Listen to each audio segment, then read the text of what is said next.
Right. So excited to be here with you today and leading this workshop. This is a really good one. We've got a lot of information to cover, so I'm going to get right into it. I'll start by introducing myself. For those of you who don't know me, my name's Kimberly Severson. I'm an advanced certified weight loss and mindset coach. And specifically, I coach women who are really into food and cooking and who don't want to diet. Most of them have been through all of the diets that exist. That was certainly the case for me. So women who have kind of been through the ringer with dieting and don't want to do that anymore, especially restrictive dieting, but don't want to give up on their weight loss goals either. So I help women finally end chronic restrictive diets and lose weight eating what they love. I teach them to lose weight in a totally new way, which is really fun. So I lost weight in 2019. I lost 35 pounds and I've kept it off pretty easily ever since. I used a weight loss coach to go through that experience, and it was so profound. It had such a big impact on me that I became a coach myself. I was a chef and a sommelier before that, so I definitely know what it's like to have lots of good food around all the time and to really struggle with my weight and with dieting. And I've been coaching since 2020, helping women stop dieting and lose weight through very different methods: body awareness, more intuitive eating methods, lots and lots of mindset work and coaching, all of which we'll talk about today. I hope to get you on your restriction-free weight loss journey. It is like my mission to help women lose weight without dieting and without restrictions. So we will get you started on that journey today as we talk about how to manage cravings. All right. So before I discovered weight loss coaching, I was trying all the traditional, outdated ways to lose weight. I was constantly going on and off Weight Watchers. I tried all the things like Atkins and keto and MyFitnessPal and all the apps, really. And nothing worked. None of those things worked for me because they all took away the lifestyle that I wanted, which is one where I can just eat what I like and what I'm in the mood for and what sounds good to me today, whatever is on the menu at the restaurant that I want to go to on Friday or at the party my friend is throwing. Food is a big part of my life. And all of those restrictive diets took that part away. And it's no surprise that they didn't work for me and that they don't work for most women, especially women who really love food. Luckily, through weight loss coaching, I was given some tools that helped me learn to eat in exactly the way I wanted and to still lose weight. So I learned a really important lesson, and that it's not what you eat that matters in weight loss. The actual composition of your meals, like, yes, it does mean something, but it means very little in the grand scheme of things, because you can, in fact, eat all the foods that you love and crave all the way down the scale. And I know this to be true because I did it. I'm still doing it, as I've been in maintenance for almost 4 years now. The coach who mentored me when I was getting started in coaching, she's helped thousands and thousands of women do it exactly this way without restriction. And now all of my clients are having success losing weight while eating the food that they want to eat, not that sad, boring diet food that we think we have to eat. So on my program, I really encourage my clients to eat what they want. Most diets have you eating the most boring, plain, dry, sad food ever. And in my opinion, that's absolutely the worst way to lose weight because it intensifies cravings. If you think about it, if you've ever gone on a restrictive diet like Weight Watchers or keto, and all of a sudden you find yourself obsessed with the food that you can't have, like you might have been going along pretty normally, and then you start the diet and all of a sudden there's all this food that's like quote unquote off limits to you. And now those foods are all you can think about. So I remember one of the several times I tried keto, I was having like a full-on daydream about toast, like fantasy level cravings for just toast, because I hadn't let myself eat it in however many weeks. And normally, like, I would not cross the street for a piece of toast, but I distinctly remember being on keto and like dreaming about toast. It would seem like the most appealing thing in the world. But this is what restriction sets us up for. So telling yourself that you can't have something just makes you want it more. It creates this like forbidden fruit mentality. When you refer to some foods as bad or off limits, it just makes you think about and crave those foods even more. So the antidote to that, and the first step in the process of learning how to manage your cravings in a healthy way, is to not restrict. When we restrict, we limit ourselves to only foods that are very low fat or very low in calories, or we tell ourselves that we're not eating any sugar at all. or we tell ourselves that we can't have certain foods, we desire those foods more.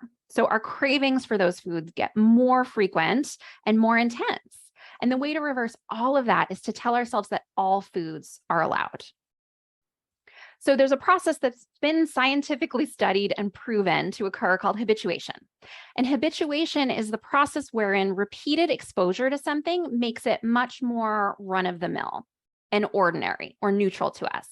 And this happens with all kinds of things. It even happens with people. Like the first time you go on a date with someone that you really like, it is so exciting.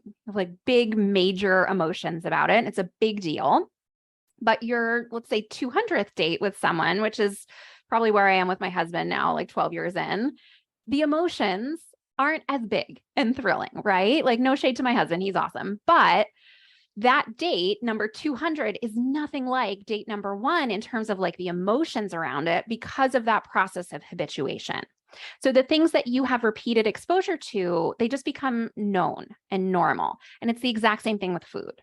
If you're doing everything you can to resist sugar, and you're trying really hard to never allow yourself to have sugar, sugar is going to become this huge thing in your life. And you're going to have these really big emotions around it. And you're going to think about it a lot and really want it. And when you do finally let yourself have it, you're very likely to overeat it, right? Or even binge on it. But imagine if you had sugar every single day.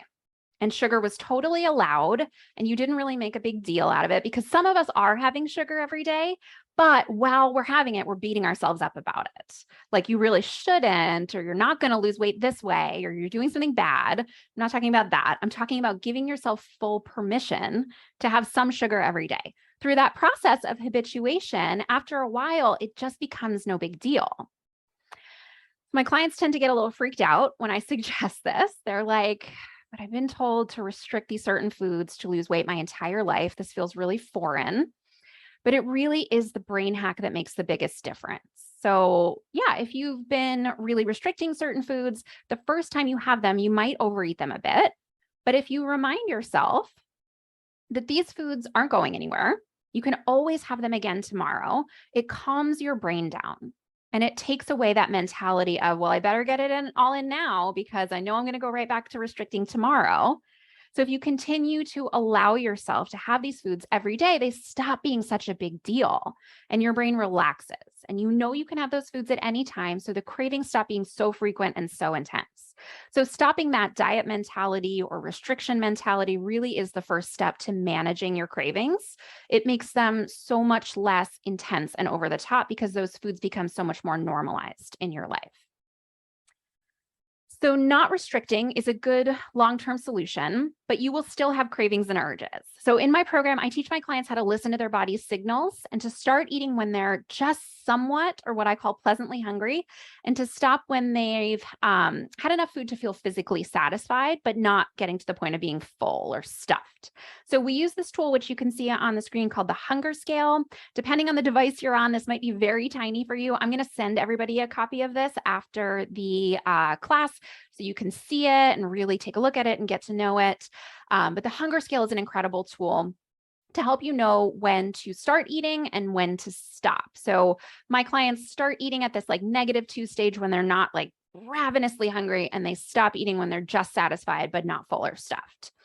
And this tool is amazing. And my clients start losing right away when they practice eating from -2 to +2. But still, even though you're eating without restriction, and even though you're eating in this way that you're very attuned to your body, we're humans. We're not robots. As amazing and helpful as the hunger scale is, there are still times when we just want to eat when we're not hungry, or to just keep eating because something tastes so good, right? That's totally normal. And not restricting foods in general really helps take the temperature down on those cravings, because you can always tell yourself, this food isn't off limits to me. It's not that I can't have it. I can totally have it when I'm hungry and when I've decided that it's worth it.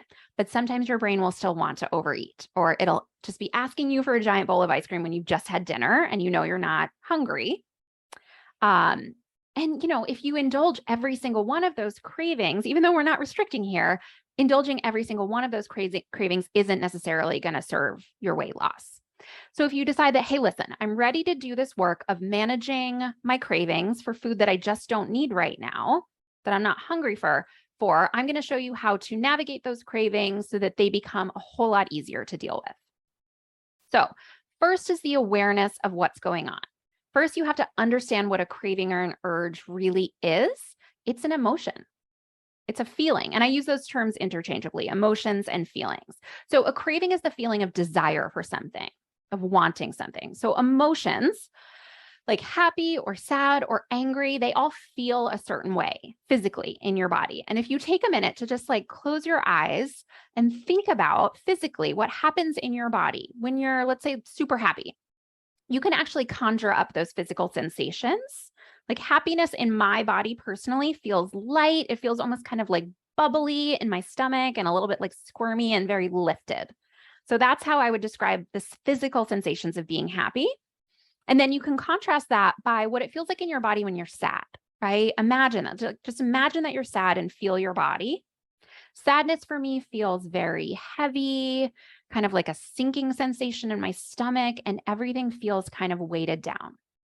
And so if you think about the feeling of a craving or an urge to eat, the sensation of desiring something or wanting something, it feels like a hankering, like wishing you had it, longing for it. You can think about how that like feels in your body, that kind of yearning or wanting feeling.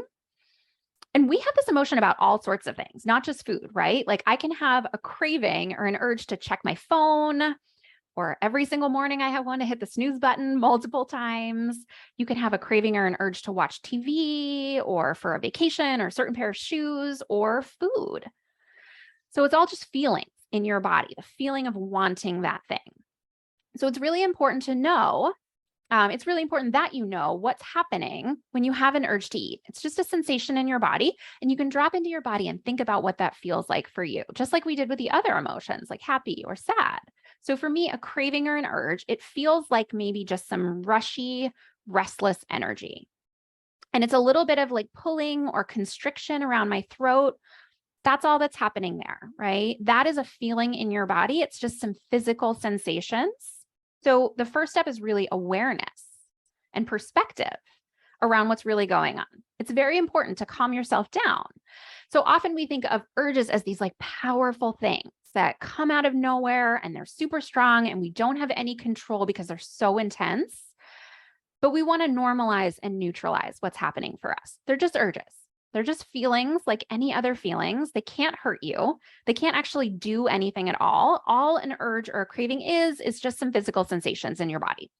So just recognizing that can really take the temperature down on the whole process of experiencing an urge.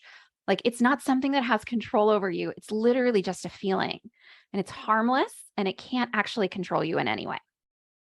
Step 2 in this process is going to be awareness of your brain drama. So we all know what it's like to have a lot of mental chatter around certain foods, right? For a long time, mine was around ice cream at night after I put my kids to bed. I would have an urge for ice cream, and then my brain would spin a whole tale about why I absolutely needed it and what would happen if I didn't have it. So now I want you to remember the previous step when we recognize that the urge or craving, we recognize it for what it is, just some physical sensations in your body that are totally manageable. And it's not the physical part of the urge that's hard. It's believing this big dramatic story that your brain spins about the urge that makes it feel hard. But I've done this work for so long now that it's almost amusing to me to watch my brain throw these stories at me, because it still does it. This doesn't go away. You just get better at dealing with it. So it's almost amusing to watch my brain just kind of do what it does. It really is like a tantrum, like a little toddler telling me all the reasons that it absolutely must have the ice cream. And those stories get separated into 2 parts that your brain will get really dramatic about. So why you need the food and what will happen if you don't have it. So I'll show you what my brain typically does when it's in tantrum mode.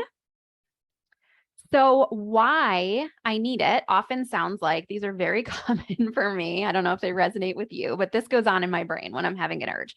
You had such a long day. You worked so hard. You deserve a treat. You need a break. Oh, you were so good today. A little won't hurt. This one has been coming up lately. I'm like, oh, brain, you're getting creative. My brain's been telling me it's cold out. You're wearing sweaters. No one will even notice if you gain a little weight, right?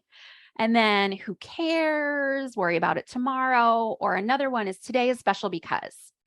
So your brain becomes this like really amazing salesperson telling you all the reasons why you need this food. So today is special because your kids didn't have school today. It was a hard day, right? Or you dealt with a lot, or you had an exciting thing happen at work. You should have a treat. You should celebrate.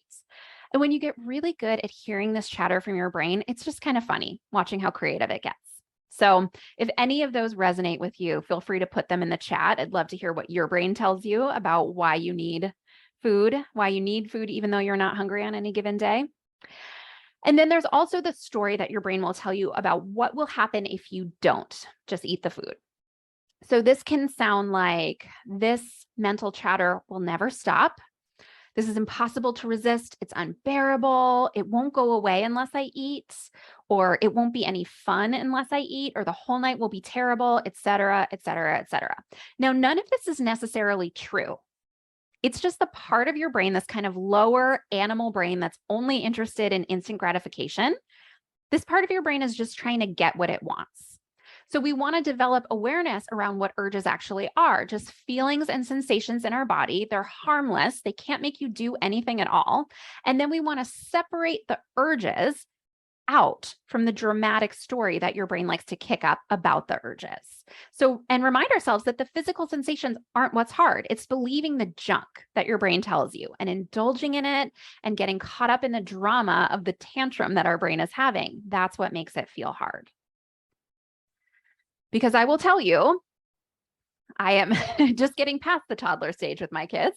When a toddler is tantruming, it can sometimes be easy to get swept up in the drama of it. Like, oh my God, I have to fix this. Like something's really wrong. I need to make it stop. Or like, woe is me. This is so hard. Why do I have to deal with this? That's what makes it hard. Rather than, okay, like having the mentality of this is what's happening. It's no big deal. I've got this.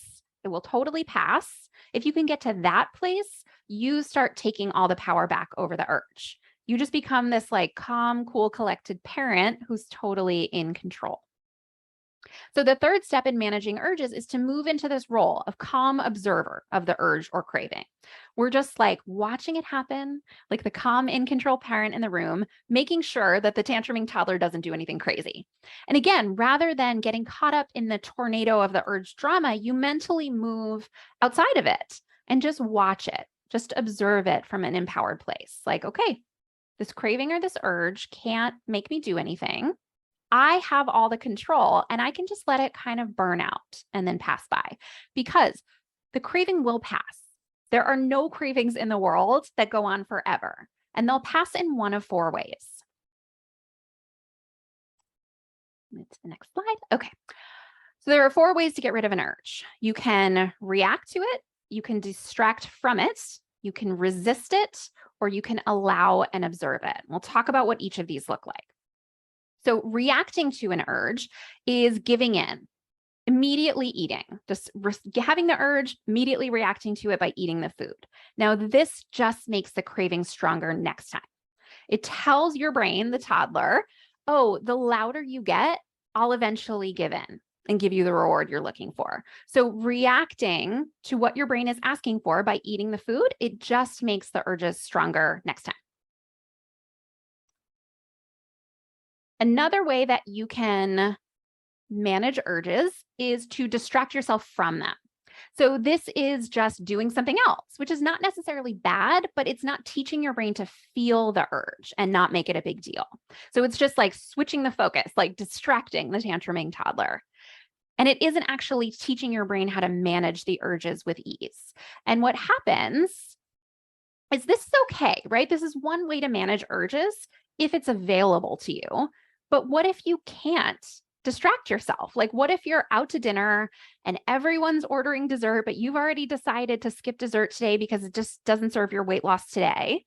but it's right there in your face and everyone around you is enjoying it. And you can't just go like turn on the TV or look at your phone to distract yourself. So distraction works when it's available to you, but it's not always available. And it doesn't actually teach your brain how to live with urges and not make them a big deal.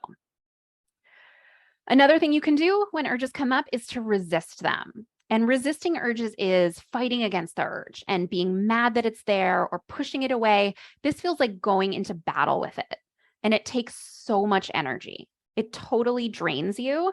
And I often see clients who take this approach, like they have to go to war with their urges and just grit their teeth and force themselves not to eat what they're craving. And this feels terrible. So you'll know you're doing this. You'll know you're resisting your urges if it feels like a lot of hard work. You'll start dreading the time when your cravings usually hit because you'll be thinking you have to do so much work to get through them. But you don't have to fight your urges. What I recommend you do is to allow them. So, which is exactly what you do when you move into that calm observer role. It's like you're that calm parent in the room who can totally withstand the tantrum, who knows that the tantrum isn't a problem, and they don't have to do anything. They can just observe it without making it a big deal.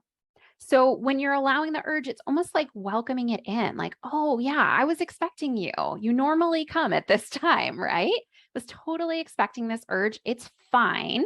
It's no big deal.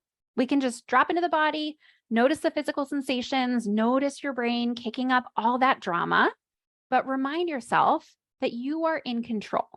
The urges and the cravings can be there, but they have zero power over you.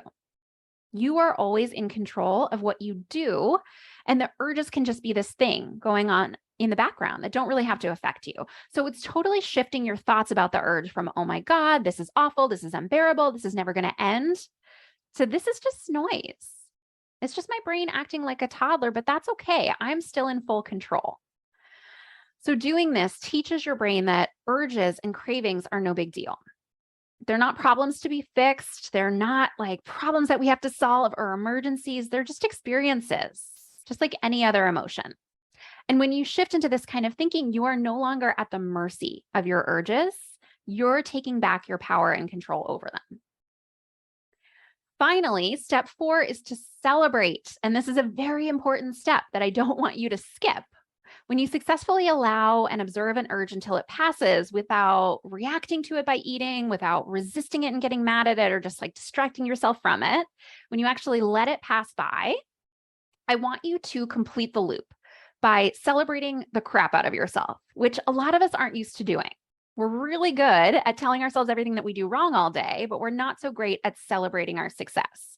But it's a really important part of the process because building the skill of allowing urges rather than reacting to them, it isn't hard, but it does take patience and practice, especially if you're so used to eating in response to urges and cravings. So remember, when you're having a craving, it's because you want something. It's your brain looking for a chemical feel-good reward from food. So when you allow urges, you're teaching your brain that it's just not going to get that reward from food. It's kind of unlearning that habit that it throws up an urge and it gets rewarded with food. It throws up an urge, it gets rewarded with food. We're breaking that habit and telling our brain, no, reward is not coming in the form of food, but it still feels great to reward your brain in other ways. So I want you to spend some time celebrating yourself, like literally telling yourself, you did a great job. You're really figuring this out. What an amazing thing you did for yourself and your goal by allowing this urge to pass by unanswered. Like over the top self-celebrating isn't indulgent. It's actually great for your brain. If you think about babies learning to walk or dogs with praise and positive reinforcement, we heavily praise dogs and babies when they do a certain behavior that we like, because then they get the message that that behavior is good and they're much more likely to repeat those behaviors. So it's been studied and proven that behavior change happens faster and more permanently when your brain gets rewarded for the new behavior. So really pile on that praise for yourself when you successfully allow cravings, because it feels awesome and it actually makes you more likely to cement and repeat the process again and again. And each time you do it, it will feel easier and more effortless. Now, If urges ever start to feel really uncomfortable, because sometimes they will and sometimes they won't, I want you to talk to yourself. So going back to that tantruming toddler analogy, the craving that feels intense, it's just the toddler doing what they do, right? Sometimes tantrums pass easily and sometimes they're longer and more intense. No problem. You still get to be the calm, in control parent no matter what. And a calm, in control parent would reassure the toddler, right? Like on a good day. I don't always do this perfectly, but if you think about that calm parent and what they would be doing, they would probably be talking to that toddler in ways that aren't punitive, aren't berating, but are supportive and confident and authoritative, but kind. So it's kind of that energy of, I know you're freaking out, but I've got you and we can do this. And here we go. So I like to talk back to my brain with what I call power thoughts. And you can try these on and see if any of them resonate with you. So trying thoughts like, every time I do this process of allowing urges, I get stronger and my urges get weaker. Or I love this one. This is work that moves me forward. Even if it feels hard, even if it feels uncomfortable, every time I do this, I move forward towards my goal. And it gets easier every time. It doesn't have to be hard is another good one. I make it easier when I think about it differently. Or think about how you're going to feel on the other side of this. I'm going to feel amazing in 10 minutes. This urge is going to be gone and I'm going to feel so proud. Or another one that I love is, can I just? So can I just, if it feels like a little overwhelming and this work feels too hard to do, can I just allow this urge for 5 minutes and then see how I feel? I'll check in again in 5 minutes, but I'm going to allow the sensations in my body and I'm going to allow the brain chatter for 5 minutes. Or even if you give in, can I just have 1 or 2 scoops of ice cream instead of the whole carton, right? There's a lot of damage control we can do, even though we don't do things perfectly. Or can I just eat a little and then put the spoon down and take 2 or 3 minutes to consider how I'm going to feel if I eat all of this? There's so much room for level ups when you take time to consider, can I just, if it's available to you. So overall, power thoughts make you feel like, all right, allowing this craving might not be the most comfortable I've ever felt, but I can do this. And in fact, there's a real benefit of doing it because then I get closer to my goal. So this discomfort is temporary and very worthwhile in the end. All right, so a little bit of homework for you. It's just to practice what you learned here today. So 1, stop restricting. All food is allowed. And as we discussed, taking away that forbidden fruit syndrome with certain foods can actually make it easier not to overeat them because you stop giving them so much power. Number 2, expect your brain to have a tantrum. It's totally fine. And it won't even feel hard to manage if you don't really get wrapped up in that brain drama and you don't believe that brain drama. If you remind yourself that your brain is just throwing a fit because it wants what it wants, but that's okay. That's no big deal. And then 3, just try allowing this process or allow the process of allowing urges without reacting to them. It's a practice. You do not have to do this perfectly every time, but remember, every time you practice it, you get stronger and closer to your goal and your urges and cravings get weaker. And then number 4, reach out for help and support if you need it. So you can always send me an email, respond to anything that I send you, reach out at any time. So if this was helpful for you, I would absolutely love it if you stayed in touch. I try to do these free workshops at least once a month. The next one will be a repeat of another one that was really popular. It's why restrictive diets fail and 3 simple steps to stop overeating. It's going to be a really good one. So keep an eye on your inbox for more information for that. I would also love it if you gave me a follow on Instagram. If you're on there, I'm sharing all kinds of valuable tips and inspiration there that could be helpful for you. And then finally, if my approach resonates with you and you're really ready to make a change and get your weight loss going in a restriction-free way, now is a really great time to do it, especially with the holidays coming up. So let's chat. I offer consultations. I'll send you a link to that in the follow-up email. And then also really don't hesitate. Everybody gets a free session who showed up live. So as we go into the holidays, if there's something you're struggling with, if there's something you want to work on, we could get so much progress made in just 30 minutes and they're free to you if you're here today.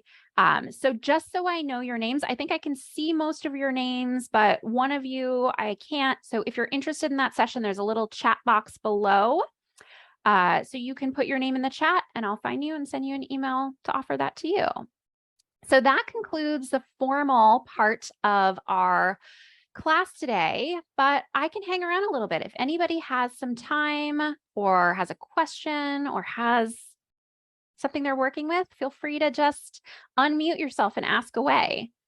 The mute is in the bottom left-hand corner. So you can just click on that little microphone and unmute yourself. And if not, we can wrap up. Oh, Anne, did you have a question? Yes, I am fine. I've done the Weight Watchers and all of that. I'm doing it right now. I've managed in 5 months to lose 12 pounds. Amazing. But every single night, I desperately want a dessert. Yeah. Yeah. And why do you think that is? I think my life doesn't have a lot of good things in it now. To tell you the truth, I'm 86 years old and I'm still trying, which I feel I've been doing my entire life. But being in my home right now, I'm living with my daughter. It's pretty stressful. They're seriously considering divorce. And she was so angry yesterday. By the time I got through talking to her, all I wanted to do was eat. Yeah. And it makes so much sense that you would, right? Yes. Because it's like when our brain is stressed out and focused on things that are going wrong, it's looking for relief. And dessert with sugar is a really good, like it works in the moment because your brain is able to switch from everything that's going wrong with your life and everything that's going wrong with your daughter into like, ooh, sugar. This feels good, right? Yes. So it works in the moment to give you that reward, to take your mind off other things. But then what we find is it's like solving that problem in the immediate, in the very short term. But over time, it's actually creating a bigger problem for us or creating an additional problem for us. I got that from your talk. Yeah. So, and then because what happens, it creates another problem where like we step on the scale on Friday and we haven't lost weight or we've gained weight or we still don't fit in the clothes that we want to wear. And so it's like really recognizing and taking a pause in the moment. The pause is everything. When you feel that urge to have a dessert, that's where that like, can I just sit with this for 5 minutes comes in? Because that lower part of your brain that's only interested in immediate gratification, that's who's running the show in that moment when you're having the urge or craving. Amalga? What's that? What's that? That's the amalga, something that part of Oh, the brain? you might be thinking of amygdala, but it's like, it's this more like animal part of our brain that really is only interested in survival. And it thinks like distracting you and getting this reward of food. It thinks it's very important. It happens to be mistaken in the moment. But anyway, when you're having an urge or a craving, that part of your brain is running the show. But then we have the part of our brain that makes us human, which is called the prefrontal cortex, which is where all of the like planning and reasoning and logic happens. And we want to give that brain some time to come back online and to come into the mix. So taking that pause for just a couple of minutes to like breathe and feel the physical sensations and to think and be like, all right, I know exactly why my brain wants this dessert. It wants distraction and it wants to feel good. But if I have it, I will feel good in the moment. And then 20 minutes from now, I might be beating myself up. Or when I step on the scale on Friday, I'm going to be beating myself up and disappointed. So it's considering the whole picture of what will happen if you have that dessert in the moment. And then also being like, hey, food just solves this moment. It's a temporary distraction from the feeling, but it doesn't actually solve the feeling. Yeah. So if I'm stressed out, what do I need? I might need to talk to somebody. I might need a break. I might need to go for a walk. It's like actually figuring out how you can solve for the stress rather than just covering up the stress, because the stress isn't going to go anywhere. It's always going to be there. It's going to be coming back for you when the food goes away and the kind of haze wears off. Does that make sense? Yes, it does. Awesome. All I right. have to give somebody else a chance to talk. Well, if anybody else has a question, just feel free to unmute yourself. And if not, you can always send it to me via email, or I see some names in the chat, so I'll be reaching out to you for your free session. All right, everyone. Well, thank you so much. Yes, awesome. Well, I'll reach out to everybody who's here. I can see everyone's names now, so you'll all be offered that. I really appreciate you joining me. I love doing these workshops. I love hearing from you. So keep your eye on your inbox for your free session offer. And thank you so much for joining me today. Everybody Good. have a beautiful day. Take care. Bye-bye.